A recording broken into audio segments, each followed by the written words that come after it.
girl and me know that our love will last forever.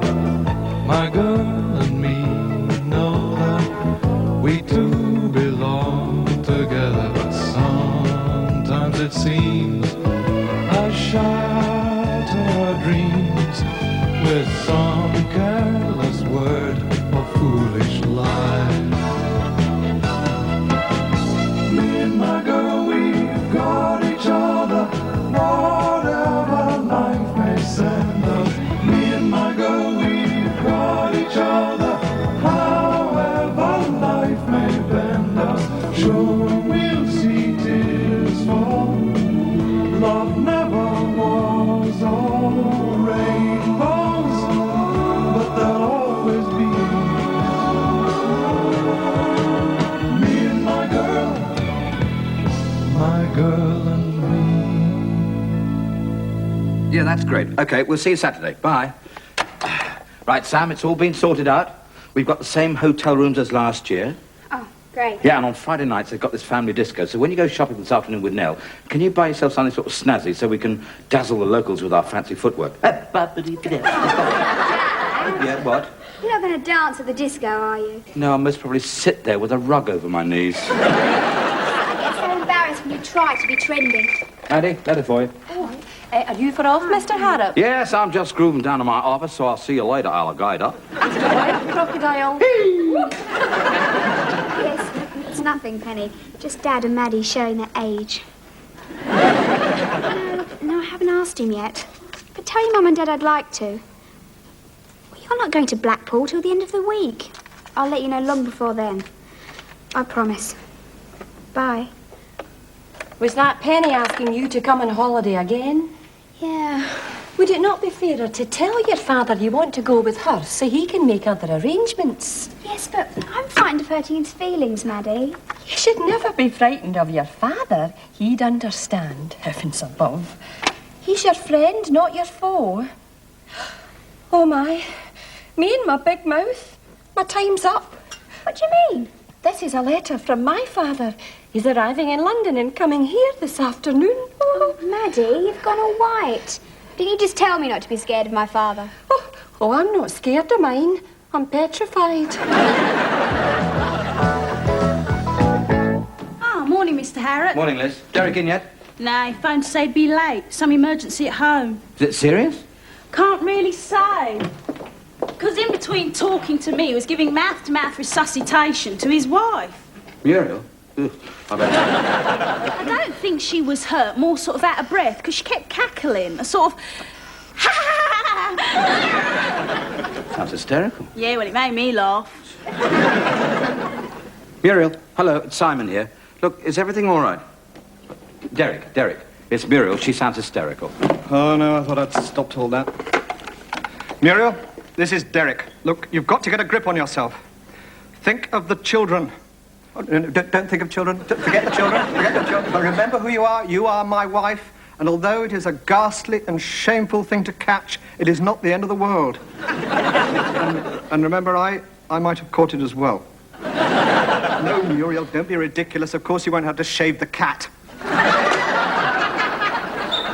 Stupid woman.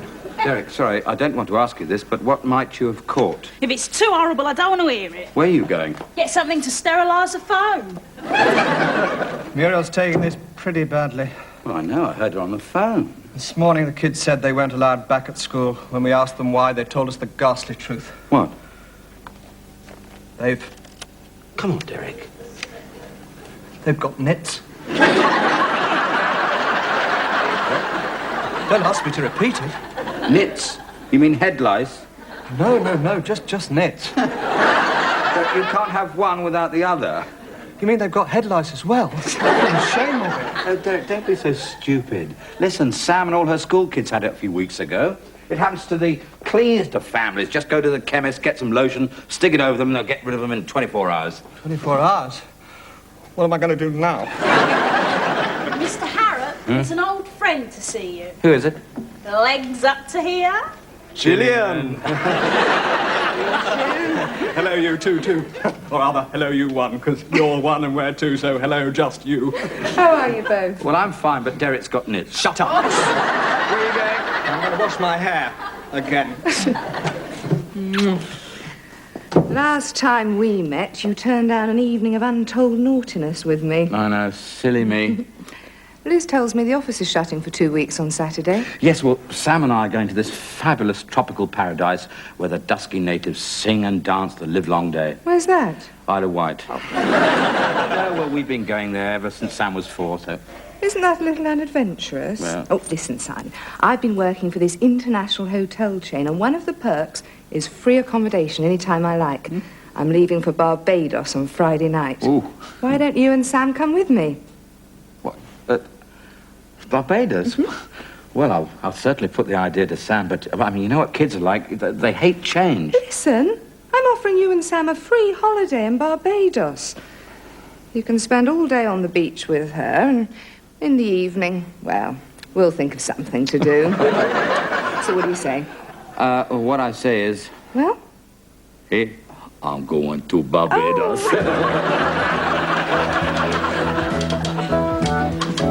Hi, Liz.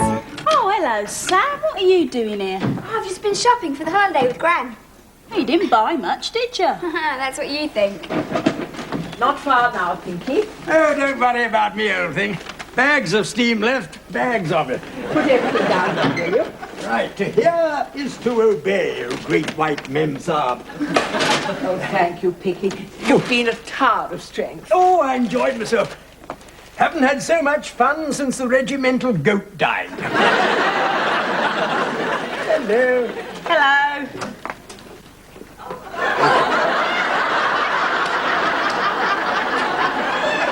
Derek, Yeah. why is he wearing a turban? He spent the whole day washing his hair. Oh, really? A bit like that, is it? Certainly not. Hello, Nell. Hello. Oh, Simon, this is Pinky. You may remember him from the Hornby's dinner party. Oh, of course, Pink. I'm so sorry. I didn't recognize you at first. Don't apologize, dear boy. I didn't recognize you at all. Excuse me, Pinky. I bought everything on that list except the dress for the disco. I didn't want to encourage you. Yes. Now, listen. Sam, I know how much you love the Isle of Wight, but we've just been virtually offered a free holiday in Barbados. Barbados. Yes, I know it's come a bit of sort of short notice, but I mean, think of it. Luxury hotel, guaranteed weather, fabulous company. And I can see you're not very keen on the idea. Well, not really, Dad, but you can go on your own if you like. No, I wouldn't dream of going anywhere without you. Oh, wouldn't you? No, of course I wouldn't. I mean, you know, I enjoy those 2 weeks we spend together away. You do? Of course I do. Well, look, if you really want to go to Barbados... Barbados, never heard of the place. 2 sets of flippers, face masks and snorkels. Well, Dad intends us to explore the underwater world of the Isle of Wight. Oh, sort of Hans and Lottie Harrop, eh? No, it's just that Derek here thinks he's contagious, you see. So we're going to wear these round the office. I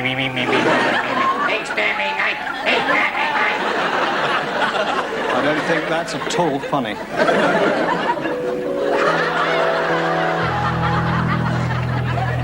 back, Maddie! That'll be Samantha, is it? And her father. All right. Oh, for heaven's sake, Dad, I put away that filthy hanky. You'll show me up in front of Mr. Harrop. He is a gentleman. His manners are immaculate. Just when you thought it was safe to go back in the water. John 1 and 2! Mr. Harrop, Yeah? I'd like you to meet my father. Mr. Clark, I'm very pleased to meet you. Likewise. He's down for the shows. Oh, you're a keen theatre guy then, are you? No agricultural shows. Oh, I didn't know there were any on. You're not a farmer, are you? No. And then there's no reason for you to know what's going on. There's a lot of things going on that I don't know about. But that doesn't make me feel sorry. Half the things I know about, I just choose to ignore. The other half, I didn't bother attending. Yes, that sounds very sensible. There's nothing so grand as a philosophy. It's more a way of thinking. Yes, Has Maddie been looking after you, Mr. Dunnock? No, not since she moved down to London. No, I mean, Has she offered you any tea? Tea? No, thank you. Coffee? I can't drink either down here. It's your English water. It plays havoc with my kidneys. How about a wee dram? That'll do nicely, thank you. Your health, Mr. Duddock. And to you, and the happiness of the bride-to-be. I'm not getting married for ages yet. Ah, no, not you, young lady. I was talking about Madeline here.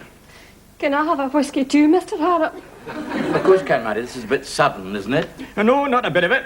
It was all arranged 10 years ago before she left Inverbago. She was betrothed to Ecky McLaughlin when he went into the army. And the understanding was that if she was not married by the time he came out, they would clinch it. Well, he's out this weekend and she's not married. So she's driving home with me at the end of the week to get down to some serious courting. Well, actually, Mr. Duddock, I think we need a little bit more warning. I'm sorry, Mr. Harrop, but I've written her time and again telling her to let you know.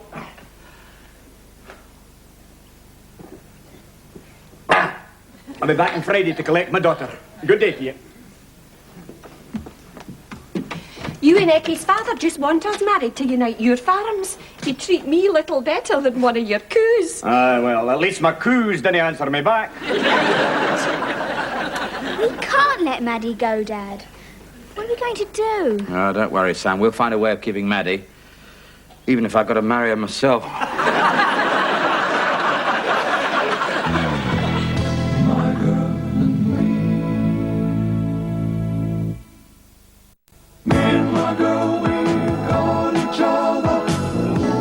I spoke to her father last night. He was very sympathetic, but it seems things are arranged differently in Inverbago, including marriage. Ridiculous. Doesn't he realise this is the 1980s? I heard you were here, Mrs. Crescett, so I'd like you to have my entire library of Mills and Boon classic romances. Very kind of you, Maddie. Oh, not at all. If I'm going to be a farmer's wife, I'll have little enough time for reading. I think you'll enjoy this one a bit better than I did. The Captive Bride. Bit too close for comfort, eh?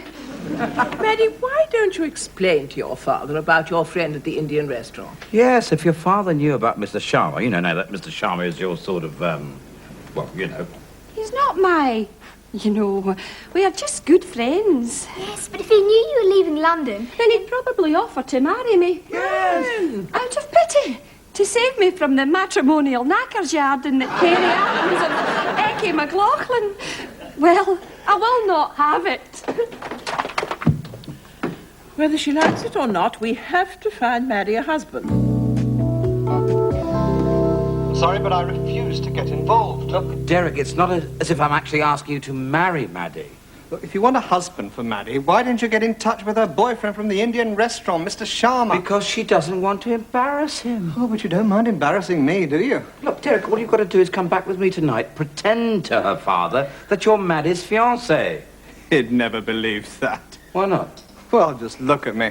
Suave, sophisticated. Man about town, it's impossible to believe that somebody like me could be married to somebody like Maddie. You married somebody like Muriel. Yes, even I find that hard to believe occasionally. But Muriel had money. Ah. Not that it mattered. No, when she was younger, she had a sort of coltish quality that I found strangely compelling. Coltish? Yes, that mane of black hair she had and the way she'd eat apples on the side of her mouth.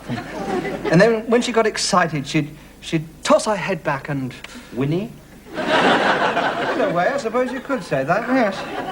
Whatever else Muriel is, she is a thoroughbred, whereas Maddie, despite her many qualities, is a Shetland pony. Listen, Lester Pickett, we've got a lot to be grateful for that Shetland pony. After all, who was it that went round to your place and put the lotion on your kids' knits? Maddie. That's right. And when you ripped your trousers at the roller disco, who soaked them up before you went home to Muriel? Maddie? That's right. And when that topless waitress from that review bar came back, followed you back to my place, who lent her a vest so that I could drive her home? Maddie. Exactly. So don't you think you owe her something? All right, I'll think about it. Right. Yeah? Simon? Gillian? Just making a final check before I leave for the airport. Leave cat with neighbours, cancel milk and papers. Phone Simon and remind him what he's missing. There's no need to remind me, Gillian. There's still time to catch the plane. Doesn't leave till 7.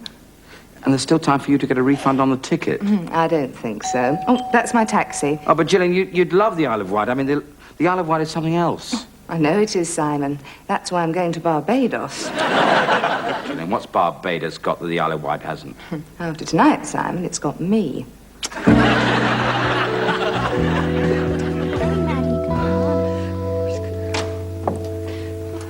Madeline. Oh, Mrs. Crescent, how kind of you to come and see me off. Madeline, do you really want to go home with your father? Of course I don't. Then you shan't go.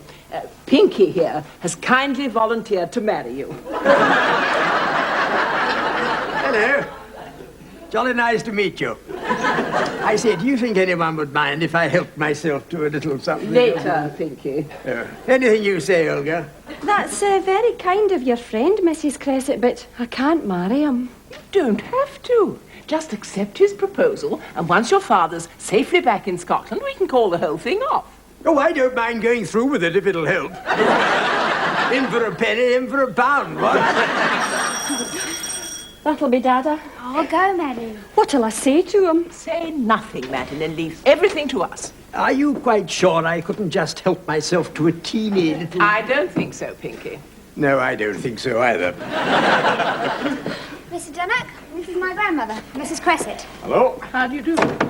And her friend, or rather, Maddie's friend, Mr. Harrington. How do you do? Hello. Here, I brought you a balloon. A stand at the show was giving them away free. Mind you, I nearly had to buy a tractor to get one. Thank you very much. It's very kind of you to think of me. See, you're all packed. Mr. Dunnock, I think you ought to know that Mr. Harrington here has no intention of letting Madeline go with you. What business is that his? Pinky, What? propose. Certainly.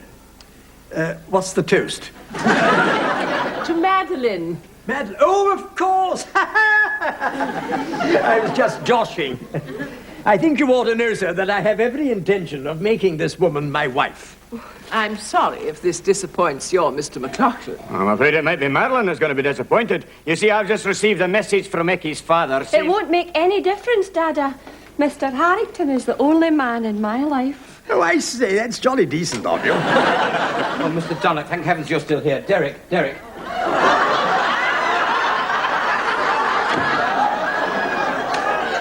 Mr. Dunnock, Maddie didn't want to tell you about my partner because he's a married man and she thought you might not approve. Simon, Nell, please. please. Nell, please. But I assure you, as soon as his divorce comes through, he will make an honest woman of your daughter. Simon. Nell, please. And he has some flowers. No, but Dad, listen. Sam, please. And he's got a lovely speech. If you go back to Scotland, my heart will break. It's only a matter of time before I become a free man, and then no power on earth can stop me marrying you. Flowers. And if I say no... I'll just have to learn to live with it, I suppose. Simon, it's all arranged. Madeline is going to marry her fiancé. Over my dead body, I've heard what a thug he is. A thug? Yes, a brainless country bumpkin. A bumpkin, I say, steady on. Dad, don't be stupid. She's going to marry Pinky. Pinky, she'd have to be stupid to marry somebody called Pinky. All right, damn it. I'm a fairly easygoing sort of chap, but enough is enough. Put 'em up. Oh, come on. King's women must be scarce in London. I never thought you'd have one man fighting over you, let alone two. Two. Simon, I've been trying to explain. Pinky here, who, as you know, has been going out with Madeline all year, remember? Vaguely. Then he's just proposed and been accepted. Oh, yes, but that was before I knew she was carrying on behind my back with a married man. That's all right, I'll happily step down. No need. I'm stepping down before you. I'm so sorry, my dear. Seems as though you might be travelling north with me, after all. Right. Go on then, Darren. Do your stuff. May I present Mr. Sharma? Oh, Madeline! My little desert flower! How could you possibly ever think of leaving? I am Mrs. Crescent. That's your little desert flower over there. Oh, sorry. Oh, Madeline! All right.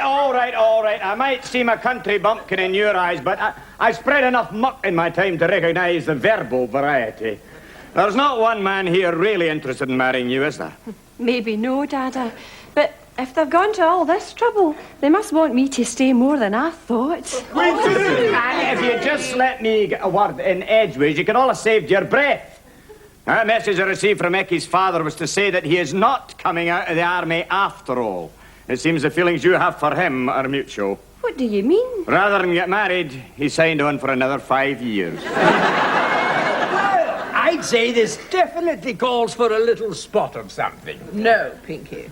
No? A large spot of something. All right, Simon? Help yourselves. Listen, I'm still driving home tonight, so I was wondering, well, if you're on your own down here and you fancied a wee break in the country, but what I'm trying to say is, it's not just your London friends that miss you. Oh, Dada. Oh, that'll be my minicab. I told it to wait. Sam. Why didn't you tell me you wanted to go on holiday with Penny? Oh, I didn't want to hurt your feelings, Dad. Listen, the idea of holidays is for everybody to do what they want to do, and I'm not that easily hurt. Of course, Penny, of course you can. You are a twit. Sounds as if you could have gone with Gillian after all. Well, thanks for your sympathy. Hey. Mr. Harrop, there's a slight bother out there with my minicab. Could you handle it? Okay. Gillian. I got out to Heathrow and then I thought, well, I can go to Barbados any time, but Isle of Wight, well, that's something else. Listen, Dad, you're going to be on your own then. Oh, I'm sorry. That's okay. Actually, I might have some company. This is Gillian. Oh, Gillian, legs up to here. Hi. Listen, Gillian, please make sure he packs his thermal underwear. Sam, please. Well, just in case he gets cold. Sam. Not that I think he will be now. Gillian, do try to persuade him to buy a new swimming costume. Why? What's wrong with the one he's got? So old, it's got holes in the elbows.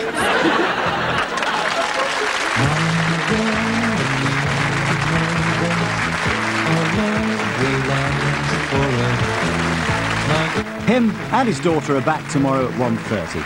Now, over on Breeze, they take in the entertainment in The View, whilst here, Lady Prudence is not amused in Upstairs, Downstairs. But that's next on Granada Plus, home of the hits. Me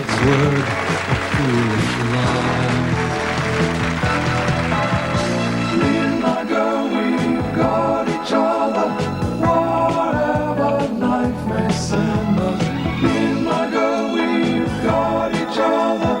However life may bend us. Sure, we'll see tears fall. Love never was all rainbows, but there'll always be me and my girl and me.